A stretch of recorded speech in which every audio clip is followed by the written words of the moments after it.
Hi, I'm Joseph, co-founder of the Abundant Culture Fund, and today we're going to analyze an investment opportunity that can help you grow your retirement income faster and with less risk. So if you take a look at my screen, you'll see a 40-year-old iconic restaurant for sale in sunny Florida. A lot of people don't know that they can use business acquisitions in order to fund their retirement, but it's definitely possible, and I think it's the best option for multiple reasons.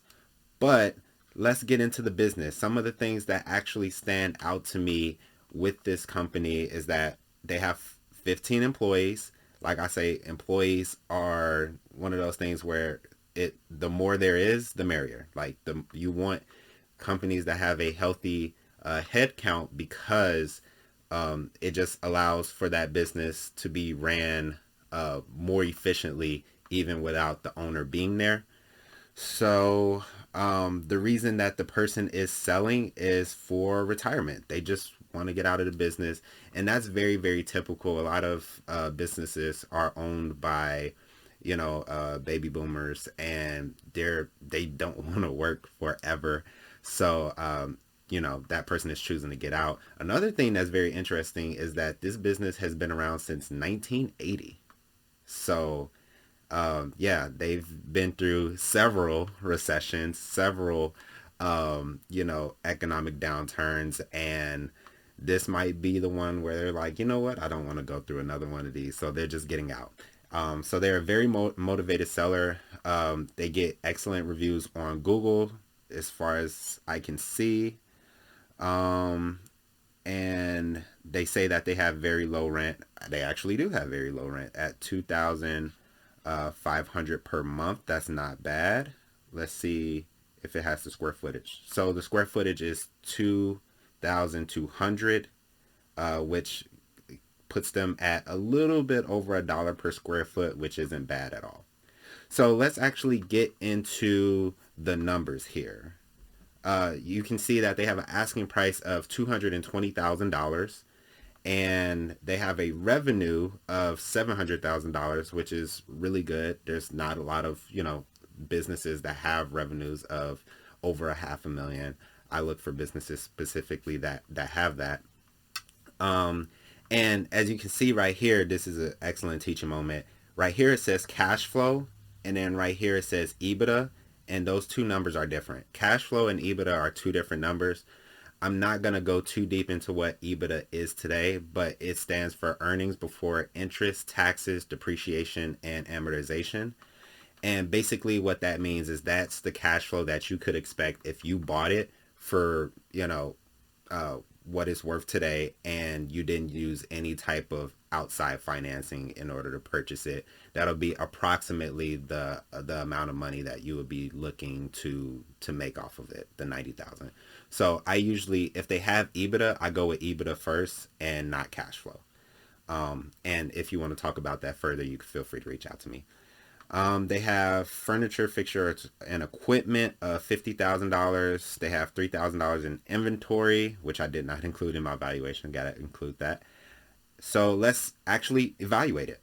So going over to the BizVal, like I said in my other videos, this business valuation takes assets of a business and the earnings of a business and applies a value to both of those things, put them together to get a overall value of the company. And this runs off of the same algorithms that banks use to actually underwrite small businesses for acquisition financing. So the numbers are pretty spot on. Let me just add the $3,000 really quickly. And there we go. So I added the $50,000 of furnitures and fixture, and I added the $3,000 of inventory that they have, which this is either they have really well priced inventory, um, or this is a very small restaurant because there's times where I have more than $3,000 of inventory, so that's interesting. And with a taxable profit of $90,000, remember we went with the EBITDA, not the cash flow, and we got a valuation of adjusted average company value of $380,000. And the asking price is only $220,000. So let's take a look at how this would perform if my fund actually invested in it.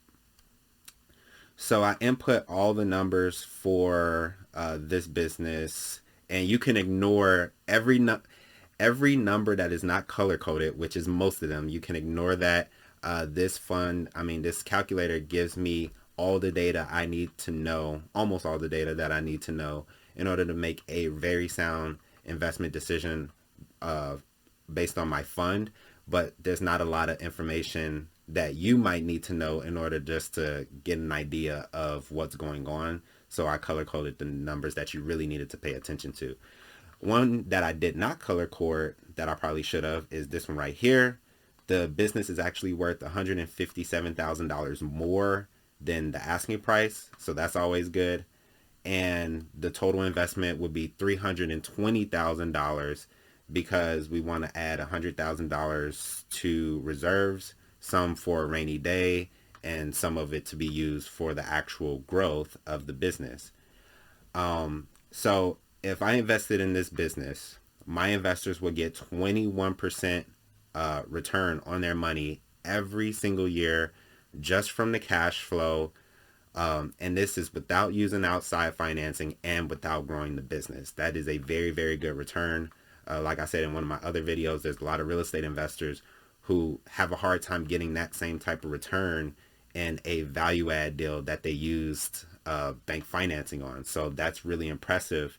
And as a actual dollar amount, the actual cash that will come to my investors from this deal would be $68,000. So pretty good. Not the best that I've seen, but definitely a very sound investment. So let's compare this investment to traditional retirement investments like stocks, bonds, and real estate.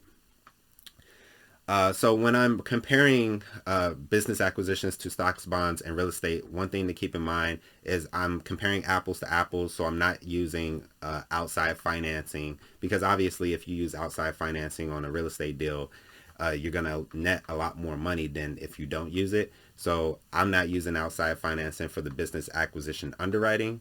And I'm also not using outside financing for stocks, bonds, and real estate.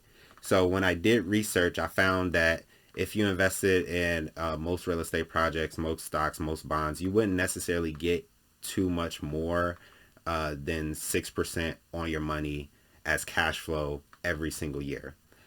In this particular deal, you would get over a little bit over 21%. So let's say you had a $500,000 net worth. If you invested that net worth into a traditional retirement vehicle, you would get about $30,000 in annual income.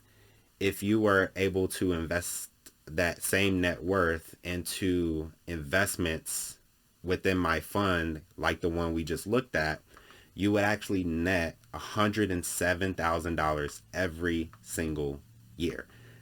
That's more than most people actually need in order to retire. If you retire off of, if your retirement income is six figures, you're doing pretty well in life. Most people don't even make that in their working years, so that's really good.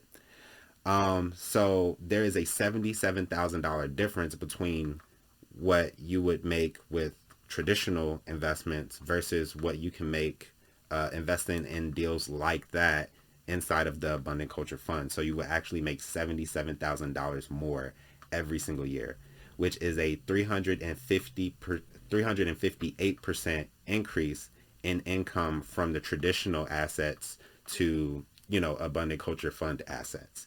So let's say you wanted to make $60,000 in income as of right here, using traditional retirement investments versus Abundant Culture retirement investments.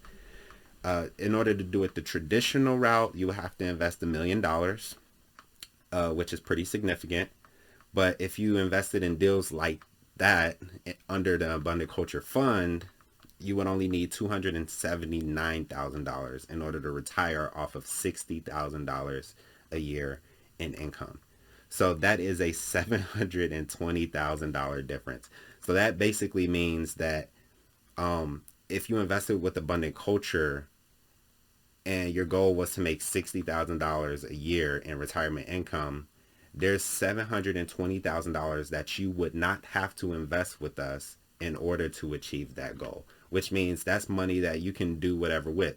I don't, propose that you blow it all, but you honestly could, which is an incredible option. And I think retirement income is all about freedom anyway. So if you wanted to blow it on, a couple beach houses, a couple boats, a nice car, you know, I love cars, so some of it would be going towards cars, not all of it. But you could do whatever you want with that money because the income that small businesses produce is so much higher than the income that traditional assets produce.